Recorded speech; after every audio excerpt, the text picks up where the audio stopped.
Welcome back to the 0 to 10 podcast. We're taking a short break over the holidays, so I've selected a couple of encore episodes to rebroadcast. I've selected what I believe to be a couple of the most impactful episodes, maybe not my favorite. Most of them are my favorite, but I mean truly impactful from a business and a personal perspective. So today, and up first, is Chris Walker of Refine Labs. Chris and his team are disrupting the way of traditional B2B demand generation and revenue growth. I believe this is the model all B2B companies need to be using to drive their growth engines. In this interview with Chris, he outlines a blueprint for the business growth, tactics and strategies, and how to think differently about growing your business. This is a must listen for any business owner or entrepreneur that is looking to grow. I will also continue to publish new episodes of the Biz Owner 360 during the holidays, so make sure you listen to that as well. Now, let's get on to the interview with Chris.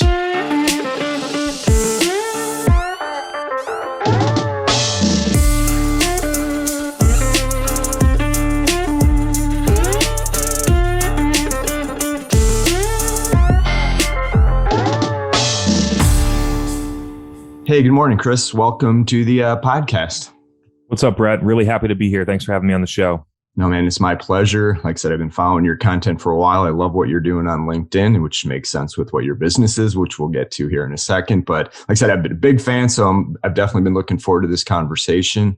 I think folks are going to get a lot of value from hearing how your position is disrupting the B2B marketing space or maybe refining it, but we'll get into that in a second. So before we get too far down that path, why don't you share with the audience a little bit about your background and what you and Refine Labs are working on these days? Great. Hey, everyone. I'm Chris Walker. I run a marketing consulting firm focused on fast-growing B2B SaaS companies called Refine Labs. We've been able to grow quickly. We work with some of the industry-leading brands that you probably know about inside of companies that sell to finance or marketing or sales or construction or nonprofits, or we cover a lot of different verticals as well as different like buyer personas. But a little bit of background about me, and I'll keep it short and just to a couple of the key things. One, I studied engineering in college, which is very unique for a marketer in this type of industry. And I think it gives me a really, really interesting look because I look at the entire revenue generating process as a system, which is what it is. You put things into it, you execute processes against it, and you get stuff out. And so when you look at it like a full system, not siloed marketing, SDR, sales, customer success, and you look at it a full system, you start to see different things than if you just look at your specific part of the process. And so I think that's an advantage for me. The next one is I spent the first 5 years of my career after studying engineering inside of product management, talking to customers, speccing products with engineering, building business cases about whether or not we should build the product. How are we going to differentiate? How are we going to message? What are we going to roll out in a beta? What are we looking for? How are we going to survey people? All of these different, what I would call strategic marketing functions that a lot of people that move into downstream demand generation have never done and don't understand. And when you understand that component of strategy, it makes your execution significantly better. And so that's the second part. And then the most recent, like 3 to 5 years of my career before I started this company, I worked demand generation inside of venture funded companies. And so when I did those things, I used my previous experience and I started to run the playbook. I would go onto the blogs and I would search and be like, how do I nurture prospects? And then HubSpot would give me some blog about their 7-step email sequence. And then I would build it with great content and I would run it for 6 months and I measured the results. And I was like, wow, this stuff doesn't really work that well. And I would run the gated ebooks and I would do these things. And then I made a black and white decision and I was trying to scale this program up to millions of dollars in budget. And I went back to the CEO and I was like, this is what we're getting. And you don't get any more budget. You change your strategy. And so I changed the strategy to align on ungated content. I was running account-based marketing programs at hospitals in 2016. And through the next 18 months, generated millions of dollars of revenue for that company and for marketing's contribution from 0 to over 33% of total revenue was coming over that period of time, which drove the growth of the company and eventually IPO'd. There was one part of the story that I missed for people that I want to get in there is in the 2013 to 2016 timeframe, I started 2 e-commerce companies inside of my bedroom. I just wanted to do it. I mainly did it to learn. Both those companies grew to low to mid 6-figure annual revenue range. And the key of that was not making money, it was learning. So I understood supply chain, I understood a P&L, I understood tax implications, I understood what Nexus means and those different things. But most importantly, when you're trying to grow a company and you're using your own money and I'm trying to sell a $60 blanket and it cost me $24 landed and I know how much money I can spend to acquire that customer in order to still make a profit, and you start running ads, you find out very, very quickly what customer acquisition cost means. And that is something that I feel like you need to learn that with your own money. I scraped my knees. I built Amazon search ads, broad match, wasted $1,000, got no customers. Will never make that mistake again when my customer hands me $150,000 a month. And so a lot of people haven't scraped their knees with their own money. Therefore, they don't feel the pain of those mistakes. And so all those different experience points put together, I think, give me a very unique way of looking at demand generation and marketing that other marketers don't use. Yeah, I think that's great intro, and thank you for that. And it makes a lot of sense, right? I kind of share that passion of the entire ecosystem of revenue, not just, sales, marketing. And I grew up and I had the unique opportunity to kind of run each of those functional areas at different companies. So I saw what worked, what didn't work, and it's those handoffs. And the marketing qualified lead may be my least favorite metric in the world these days. Currently ruining companies everywhere. It's inefficient. So great pivot point. So when you started your company, I think you gave us a little background to where you saw the opportunity. Was that the gap in the marketplace? You said, I can help more companies if I start my own agency. What was kind of the flashpoint for that? So there was two. So first, I did all the common playbook stuff and I measured it and I got the results. I figured out better things to do when I realized that wasn't working. I understood how to measure it, how to do it, and how much better it was. And then when that company IPO'd, I left and I started looking out into the world and was like, wow, everyone runs all the stuff that I tried that I know doesn't work. And I know that this works better. And so there was a clear opportunity, and the clear opportunity is purely driven on removing assumptions that are no longer true. And so a lot of people have assumptions in their mind, which drives their marketing, which are no longer relevant. And so I think that was a huge opportunity for us. The next thing is that when that company IPO'd and I was going out to find a job, I went to companies and I was interviewing for VP of marketing, VP of demand, director of demand inside of these companies. And I presented the strategy that a lot of people now really enjoy and a lot of companies get a lot of success from now that we implemented it, and every company didn't want it. And I'm not interested in going to my third venture funded company and doing that I don't believe in. And so instead of doing that, I decided that I would talk about the things that I believe in and attract people that also believe in those things. And therefore, there wouldn't be this friction of me needing to convince the CEO that you can do LinkedIn organic and get results without attribution. And so those are some of the reasons. And to be honest, as I look back on it now, like I don't belong as an employee of a company. It's just not me. And so it took me a while, but now that I'm here, like that's just not me. Yeah, no, I hear you. And I'm probably double the journey you were that it took me to figure that out a few years ago. But I say better late than never. And, kind of the same passion for changing the way it's done, right? Because I tend to work obviously more with the B2B startups, and as they're starting to grow, trying to help them avoid a lot of the pitfalls that more legacy or older companies, especially around revenue generation, make. But it's really the constraints and the assumptions that are no longer true inside of businesses that prevent them from changing.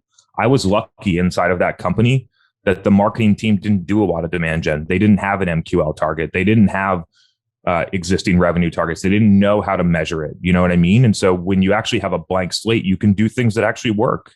Yeah. I know most marketers get in there and they have a machine that they need to be a cog in that machine, even if the machine doesn't work.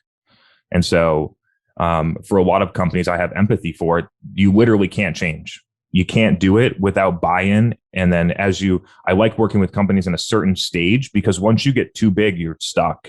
Right. And so I'm very focused on, at least for our work, in this kind of like 10 to 100, maybe 10 to 250 million range of ARR. We impact and influence a lot of people on the lower end through our content. And so at those stages, you actually can take a step back and rebuild it the right way before you're too big and you're stuck. And there's so many constraints that you can't change anything. And so I think it's just about thinking critically about what's happening right now and making a black and white decision on whether those are the best things to still do.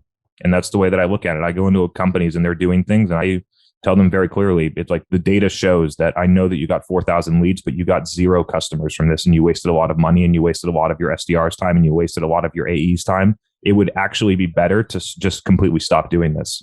I know that you feel like you need this content syndication part in your marketing mix, but you literally don't need it. Yeah, there's so much we can unpack here. And I think initially, One of the things I posted not too long ago is that if your legacy B2B company, you've been around more than 15, 20 years, is still talking about sales and marketing alignment, you're in big trouble, right? And I think you kind of indicated, man, if you're that big, it's going to be super hard for you to change unless you get to the C level that kind of breaks down. What are some of the biggest, let's talk big and work our way back. So what are some of the biggest barriers preventing these companies from transitioning and driving it through a demand and a digital strategy like you guys work with? Yeah. So let's split it off between the companies that we work with and just the general market. And I'm just going to talk about the general market.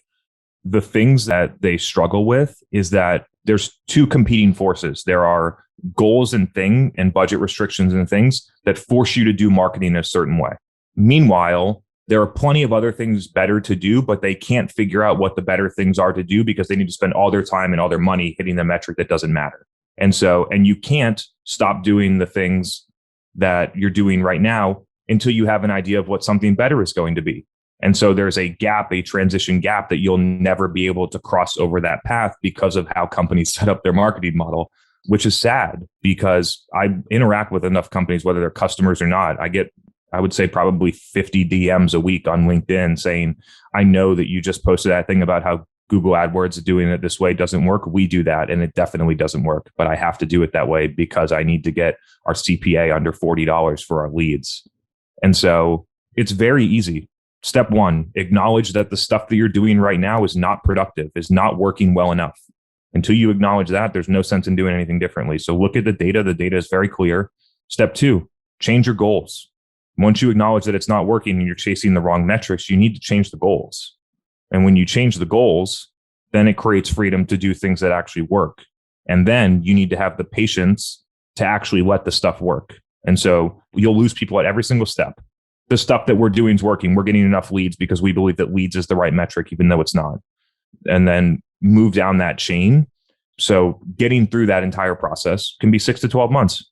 And turning off a lot of the stuff that you're doing right now that's not productive would have no impact on your pipeline and revenue. Maybe a little bit on pipeline because you can squeeze people in, but if you actually look at it at revenue, very little impact to shutting all that stuff off. Meanwhile, you can go and figure out what's going to drive your business over the next 3 to 5 years. Yeah, that's so good and so true. I mean, I think we talked a little bit joked about marketing qualified leads, MQLs, but I think attribution is another one of the killers of efficiency, right? Because you have to, marketing touch. Well, in theory, everything sales and marketing, they should both touch it if you're doing it right, or they're coming straight to. Yeah, let's go deeper into this because I talk about this a lot, but I haven't looked at it in that way and I haven't clarified this. Like attribution for me is not marketing against sales. I talk about attribution inside of marketing channels, which is what ruins a lot of marketing. It's not about whether or not you can prove. The people that are stuck trying to prove that their influenced marketing revenue did something are often not doing effective marketing. And that's why they need to look at like this person clicked on my email and then 9 months later they bought something. So therefore we could influence that revenue. And when people chase that type of stuff, it's very obvious that the actual marketing that they're doing is not effective. The problem is that CFOs and CEOs have been brainwashed to think that you need attribution at the channel level. And you need attribution at the channel level for intent performance marketing channels. And so what we have right now is that the first ad channel digitally that had a lot of scale was Google Ads, which is a pure intent-based marketing channel. I go in there and I say, I need an HR tech to make my onboarding faster. And then if you have an HR tech, you can put the ad there. And that's what I'm looking for. And so I click on it and go. That's Google. But there are most of the channels that have emerged over the past 10 years are not intent-based at all. LinkedIn, Facebook, YouTube, Instagram, Reddit, Twitter, right? Like those platforms, I'm not looking to buy your HR tech tool when I log in there. There's no intent. And so the first advertising channel that emerged inside of digital in the early 2000s was Google AdWords. It's an intent-based marketing channel. It's pure intent-based. I go in there and I need an HR tech tool to accelerate my onboarding. And so I type in HR tech tool to make my onboarding go faster. And then I hit enter. And then if you sell that HR tool that makes my onboarding go faster, you can put the ad in front of me and then I click on it and I convert and you have direct attribution to that because it was pure intent based. But the platforms that have emerged over the past decade, LinkedIn, Twitter, Facebook, Instagram, Reddit, like those types of platforms are not intent based. I do not have intent to buy your HR tech tool when I'm on there. Even if you're trying to retarget me, there's no intent there. I did not log in to go there and buy your stuff, right? And so because people have been accustomed to measuring Google the way that it's measured, now they're trying to measure all of the social channels, which are very different platforms with very different intent levels and much just overall a different channel, and using them and measuring them just like Google, which is why it's completely broken. And so especially, and when I say this, like there are transactional e-commerce, there are product-led offerings where using Facebook and Instagram and LinkedIn and those types of channels like Google can work.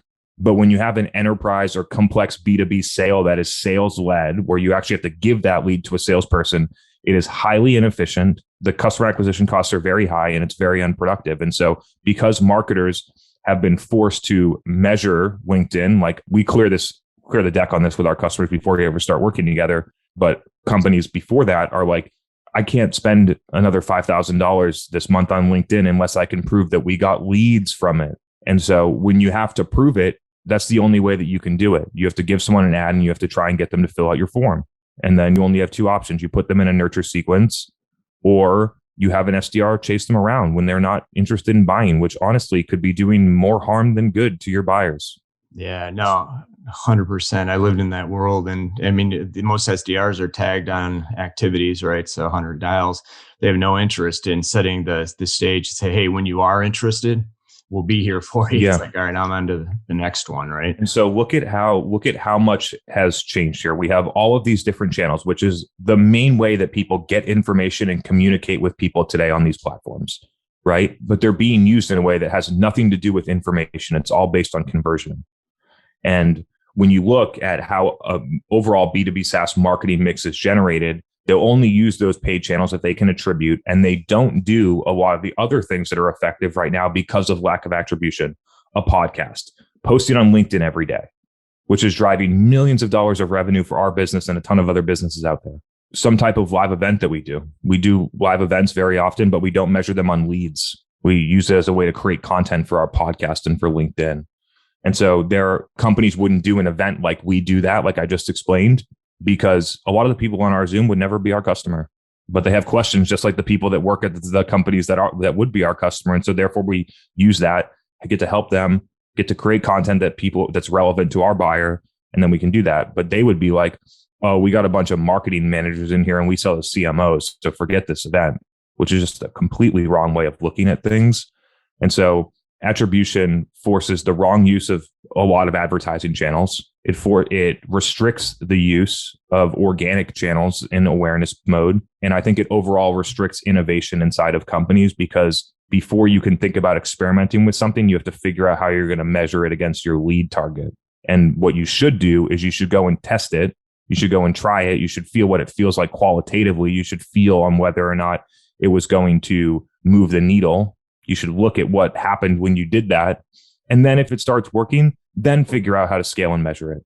Yeah. And so like if I started my LinkedIn 2 years ago and I was like, I made 7 posts 7 days in a row and I got 9 likes and a couple got 20 and I got no leads, and a B2B company, someone would say, it's not working. This isn't working. Now it's been to the tune of probably $6 million in customer acquisition through that channel for us over the past 2 years. Which is crazy. And most people would shut it off, which is, it just makes me sick that about how people measure these things and restrict innovation inside of companies, which is probably one of the core reasons why I don't work in a lot of them.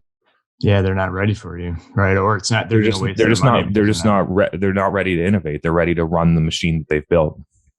Do you see, I'm just curious, your perspective on this, kind of the return of the chief revenue officer in the truest sense, where they own both sales, marketing, and customer success, so that you eliminate some of those silos or traditional operating budgets? They're still going to have spend in each of them, but if you have one, as they say, one throat to choke, and you can spend those dollars across those channels, are we seeing an emergence of that? No.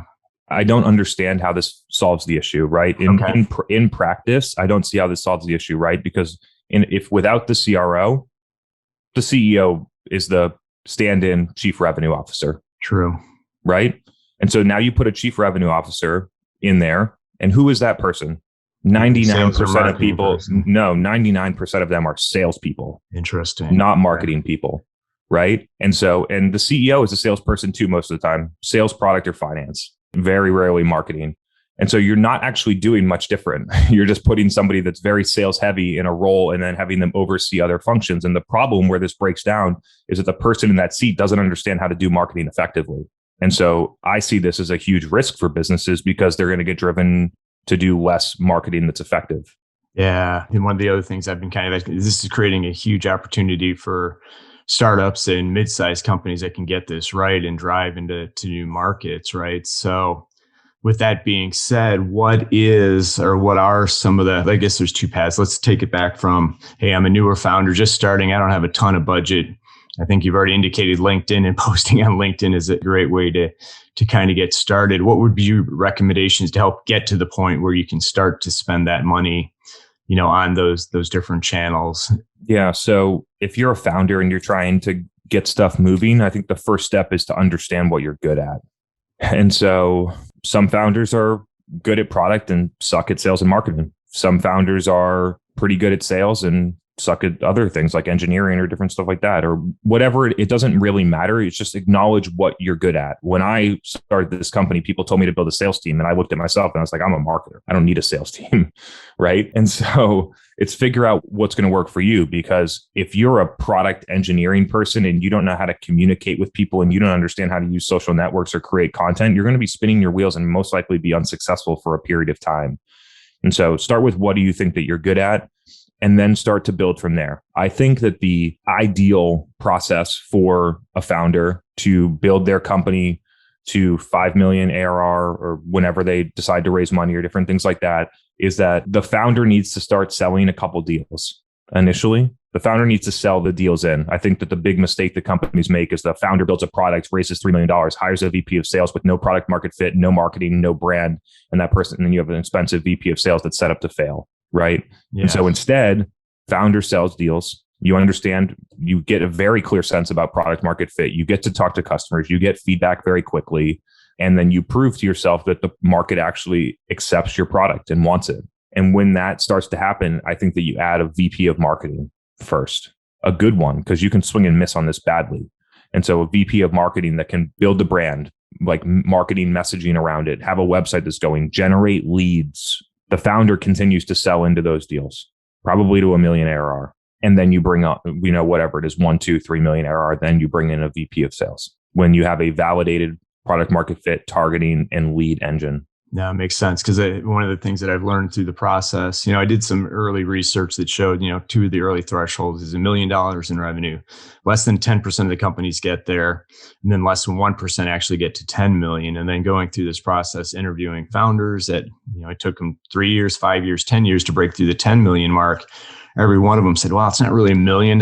It's when I couldn't sell into my network anymore. I couldn't figure out how to reach and grow beyond the people I knew. And guess what? Some of the founders figured it out, and many of them did not. And they either got burned out, ran out of cash, or whatever that happened. I recognize that when I had 3 customers.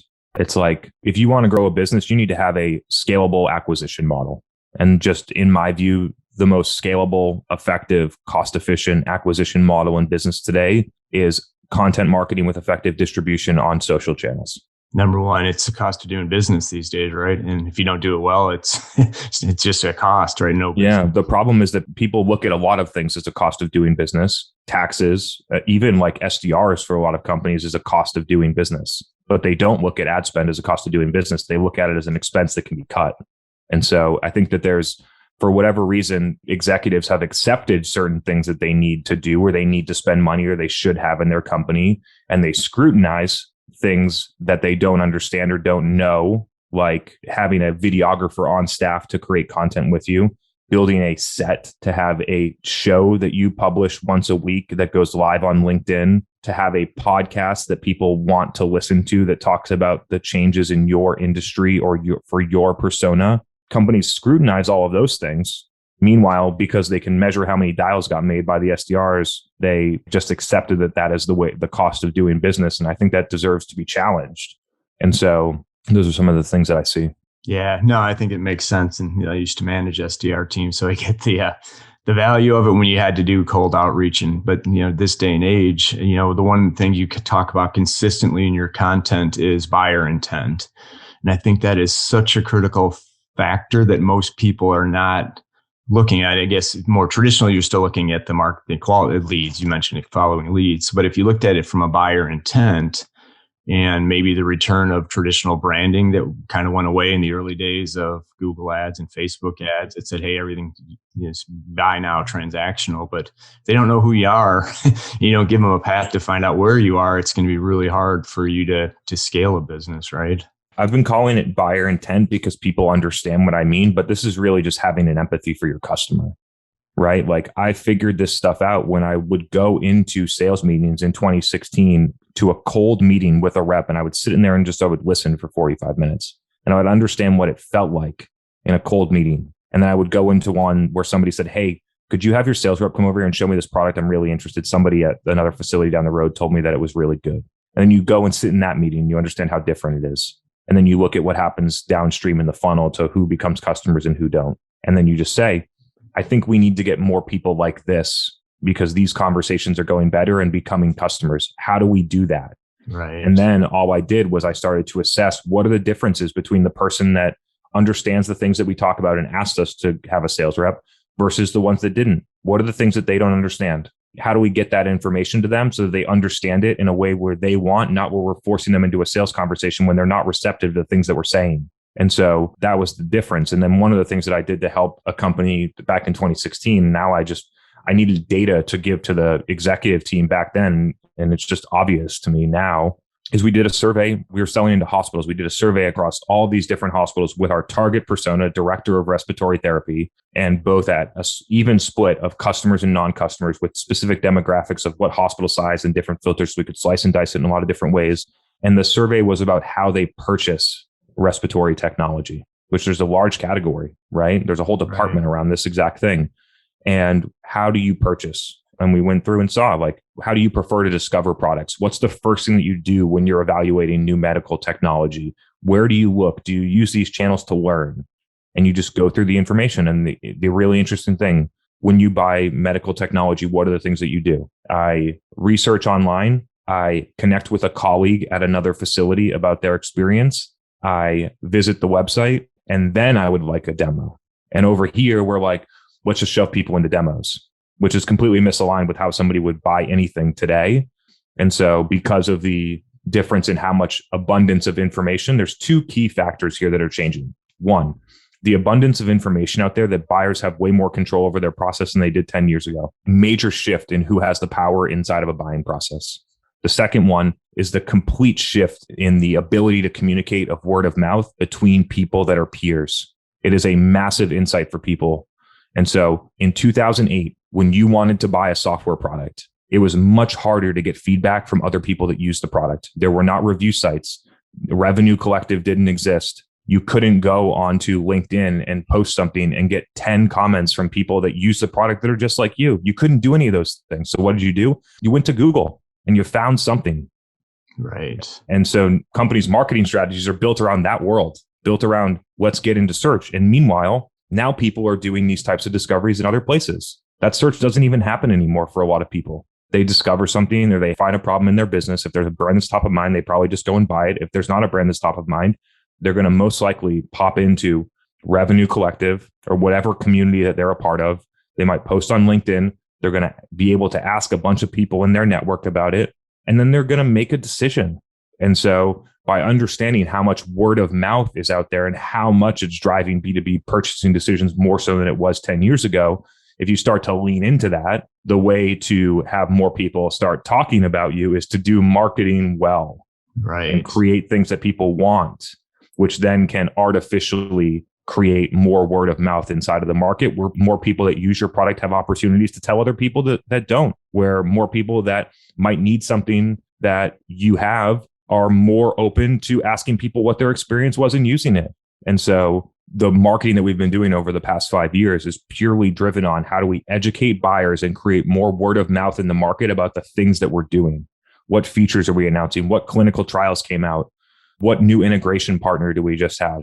Like the comm strategy around that is very dependent on the company, but you can really build that and just directly communicate with your customers in a way that's far more effective than the other channels that companies choose to use.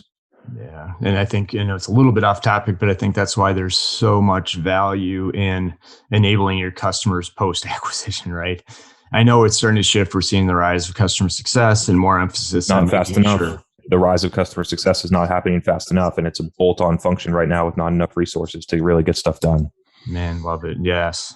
Yeah, because it comes back to your word of mouth. If somebody's going to reach out and they didn't have a great experience after they purchased it, you're not going to get that endorsement that you need, and it's going to have to work twice as hard, right? Yeah, and companies are obsessed with sending a $500 gift basket to a prospect to try and get them into a demo, but would never use that type of budget to make their current customers happier, more successful, and that process is broken too. Yeah, and so the two levers now that exist are effective marketing and highly effective product customer success. Oddly, I sort of start to include customer success in the product. It's now part of your product, right? Customer success, the actual product experience, the materials and the content that help people think about strategy is all part of the product, right? And so the two things that matter today the most for companies and where the biggest opportunity lies is in the product, and most likely the fringe of the product, the content, the success content, the strategy, the success, those types of things, and then effective marketing. And everyone is too busy doing one-to-one, hand-to-hand combat sales. Yeah, 100% right. And not to tell you your own business, but I'm seeing the exact same things and trying to avoid, kind of that process. I interviewed the founder of Penji the other day, kind of turned around, graphic design services. It's a subscription basically now for what he knows can be viewed as commodity-based type product. They know they do good work, but they built customer experience and success into their model, knowing that was what was going to help differentiate the product. But to your point, yes, it's still few and far between of the companies that do that. And curious on another question, because you had mentioned kind of the awareness, and when I look at potential target customers, right, there's folks that know they have a problem, all day, every day. How do you get those folks signed up? But then there's kind of an A and a B, that folks know they have the problem, but don't know you. Then on the flip side, know you, but don't know they have a problem. So are you always balancing the combination of awareness and education, or do you have something that you prioritize with accounts or companies you work with to, go first? Here's the 1, 2, and 3 things we need to do first? Education and awareness are the same thing. Okay. Right. So by executing proper education through content, you create awareness, right? Because people see my videos enough and they read right in my profile of my thing, or right in this headline on LinkedIn inside of the feed, CEO at Refine Labs. And they see that thing every day. And it says B2B growth marketing and revenue operations. And they're like, oh, I guess that company does this. And then they see the content and they understand what we believe in, and it builds credibility and it creates awareness. And so I don't see those as two things differently. And I've been talking about a concept recently, which is that if you have a differentiated product that is messaged appropriately and targeted appropriately, and you build a above the funnel content strategy that's based on education inside of social channels where you demonstrate expertise and drive your narrative, that you actually need nothing in the middle. We spend no time in the middle of the funnel. Interesting. That makes sense. And we just do this work. More people know about us. They go to our website. We're highly differentiated. We have so much credibility because of the content that we put out, which is unique, thought-provoking, and more effective than what's happening today. And they convert. And most companies are trying to think about how the people fit into the stage 5 of their buyer journey and completely miss on people actually like consuming the content and getting value out of it. And so when executed properly, I actually don't see them to be different. That's awesome. No, it makes perfect sense. And I think you're right. There's still folks trying to pigeonhole people into functions with the buyer's journey or the sales enablement process, and not looking at it from outside in. And if you flip it over, you may not need true salespeople. You need folks that, can solve problems and help you facilitate the process as they go through it, which again is radically different. And if, a lot of the folks I work with spent 10 years in corporate, they saw how, I say it worked, how they were doing it within that organization, and trying to break down that old mindset is maybe the biggest challenge for B2B marketers today, right? Yeah. And it's interesting because now that the business has attention and is growing at a certain rate, I can go and compare ourselves to growth rate of companies that are Series A that just raised $5 million. and we grow faster than them. We've raised no money. We spend very little on advertising. We do no outbound sales. And the only person that sells stuff is me. I wouldn't even call it sales. You know what I mean? Right. And so like, just because I can see it in our business, the impact that it has. And if you look back and you're like 2 years ago, if we raised money and we built a team of 5 SDRs and account executives, we would be smaller, less differentiated, higher churn rates, way lower growth rate, way lower long-term upside. Yeah. And less profitable. and definitely less profitable. And so it's just fascinating to see. And I'm really interested when this company continues to grow and we can look back at a 10 or a $20 million revenue mark and look back and be like, this is the new way to grow. Like it's oddly starting to do it. And we do it with a lot of marketing. Like our marketing that we do for ourselves is to show companies what they should be doing, just model the behavior that they should be doing. And like, it's very effective in changing behavior. And so in the future, it's going to be showing companies how you can grow a business without doing all of the wrong things or doing a lot of the outdated things. So that's the vision. Yeah, no, I think it makes a lot of sense. And I know we're starting to run low on time and I want to be respectful of your time, but I do have one more question till I get to my final question, all right, which is around thinking about future of the modern company. Well, no, I wanted to say, I know you work a lot with SaaS, but isn't this relevant for just about any type of B2B company that's out there to think maybe there's some nuances and some differences, but holistically, if you're looking at approach of go to market, isn't your blueprint going to translate into all businesses? So I built this model in medtech. Okay. And so we were selling into hospitals a hardware physical product. However, it was a capital purchase with a high cost of switching in an innovative product that had a recurring revenue model of disposables afterwards. It was also a land and expand play where customer acquisition was very important. Customer acquisition success then drives 10 to 50x additional revenue long-term through expansion, right? And so the acquisition part was the most challenging. When I actually looked at the data, the company didn't look at the distinguish the differences between net new and expansion revenue. And so we were growing expansion revenue really quickly, and we were not growing net new acquisition very quickly at all. And it was being masked because of the expansion revenue. And eventually that train's going to run out of runway.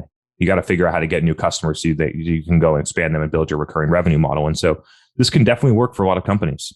I think that it works the best for companies that have complex sales with an actual sales team and a model that is driven on customer acquisition, which is everyone, right? which is essentially everyone. The recurring revenue model helps mainly on the mindset standpoint because they think about it in customer acquisition costs, not in terms of gross margin, which is an interesting perspective. A lot of hardware companies don't think about, they think about marketing, about how it eats into their margin, not about how it lowers their customer acquisition costs, which is fascinating. And so, yeah, we work with mainly SaaS companies right now because honestly, they're the people that see the most value in it. They're the people that want it the most. And a smart marketer will build their company around targeting an ICP that wants it the most, right? Like we could go to this company and say, hey, we built it for this company in 2016. And 3 years later, they IPO'd. And now their company's worth $500 million on the New York Stock Exchange. Okay, so we built this at one point, and then you go to other medical technology companies that are $10 million, and their CEO doesn't even know what Facebook is, doesn't even know, you know what I mean? And so I'm not interested in convincing people in other industries to do these things. I'm interested in attracting people that already believe in those things so we can do great work with them. That's such a great point. Not chasing the... People say, I get to know quicker, but it doesn't matter, right? What we sell is forward thinking, goes against all the quote unquote best practices that people have been taught by MarTech vendors and analyst firms. And so there's no sense in chasing people because you're going to lose almost every time. And so if you're selling a highly innovative, differentiated product category creation, you need to do these things. You need to attract the people that believe in your vision.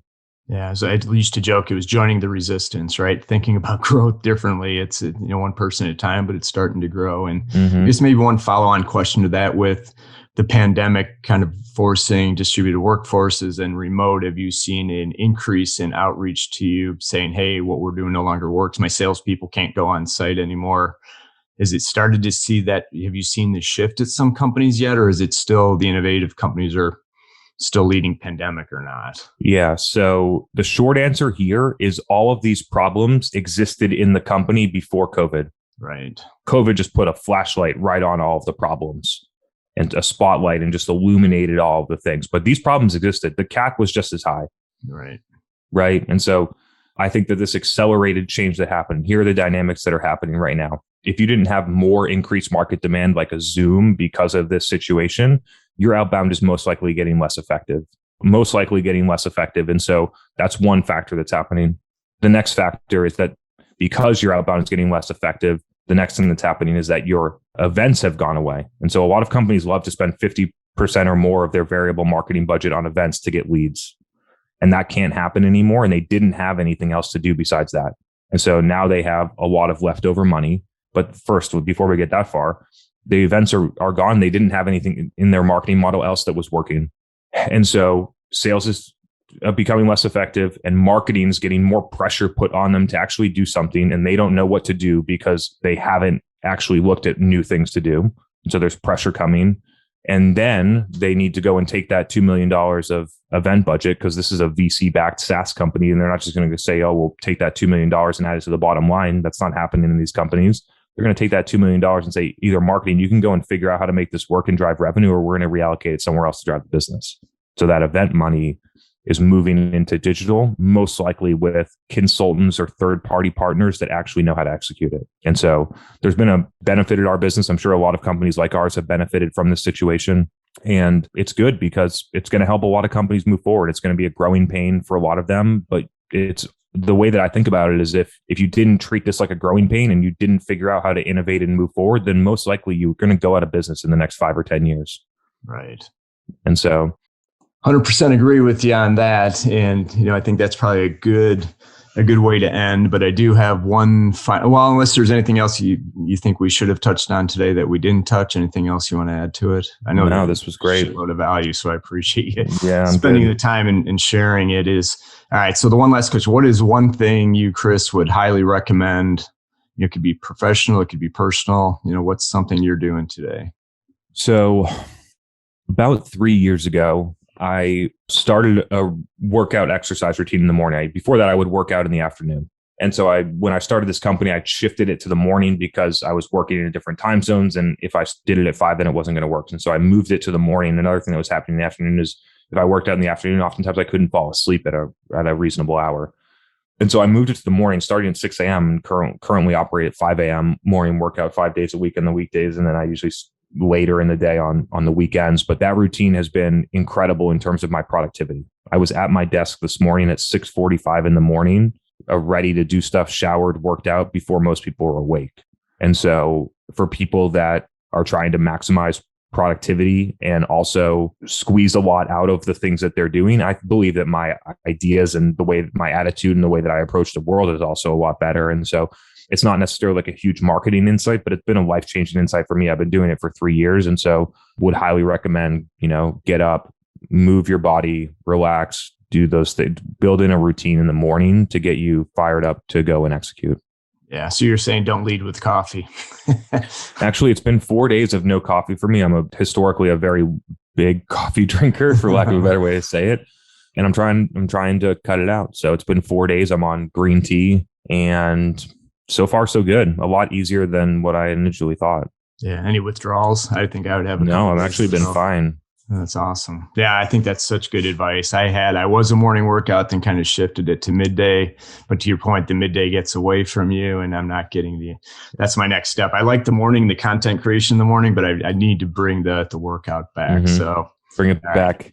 Exactly. And like I mentioned earlier, you've got some really good content. A follow on LinkedIn is a must listen to if you're looking about growing a B2B company. I don't care if you're sales or marketing, wherever it is, pay attention to what you're writing. And podcast you've got. So, if folks do want to learn more about you, what other channels should we be setting into? I mean, we're getting incredible. We're close to 10,000 subscribers. I think we might have passed that in the past couple of weeks. Like, the podcast is really helping a lot of people. I get messages all the time from people, new promotions, started their own business, got a way better job, moved from sales into marketing. Like, so many awesome stories that makes me happy. And so I would encourage you to check it out. It's called State of Demand Gen, available on Apple or Spotify. We publish 3 episodes a week featuring people from a lot of different areas, recruiting, like live Q&As, events, people that work inside of the CMOs of B2B SaaS companies, salespeople. So there's a lot of good variety of content in there, but it's rooted in how do you drive market demand to grow your company? Yeah, which every B2B company needs. So again, I highly encourage you to check all of it out. And I'll put all this in the show notes for easy link for folks. And, Chris, I really appreciate you taking the time today. I've been passionate about getting people to think differently about this. So it wasn't just that we thought alike, but the hell, you can articulate it a hell of a lot better, and you're driving these results for a lot of companies. So appreciate the time today. Awesome. Thanks, Brett. Hope everyone enjoyed it. Have a great rest of your day. Thanks, Chris. You too.